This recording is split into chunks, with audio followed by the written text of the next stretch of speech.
வீரா, collector madam. ஐயோ அம்மா!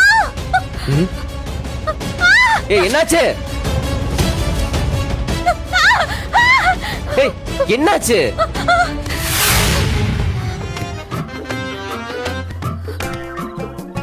என்னாச்சு?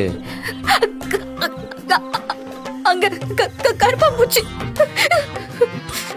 கரப்பாம்பூச்சிக்கு தான் இவ்வளவு கலவரமா? வெளிய பெரிய கலெக்டர்னு பீத்திக்கிற, அப்படியே தைரிய லட்சுமிங்கிற. கரப்பாம்பூச்சியை ஃபேஸ் பண்ண துப்பு இல்ல. இதுல பேட்ட ரவுடி கூட சிங்கிள்ஸுக்கு போறாங்களாம். சவாலு.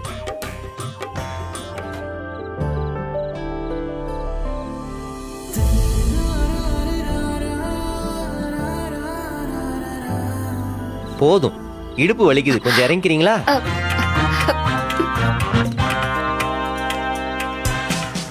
நீ பண்ண கலவரத்துல சாப்பாட்டு எங்க போட்டேன்னு தெரியல. தள்ளு. சாப்பிடுதான் வாங்கிட்டு வரட்டுமா? எனக்கெல்லாம் ஒண்ணு வேணாம்.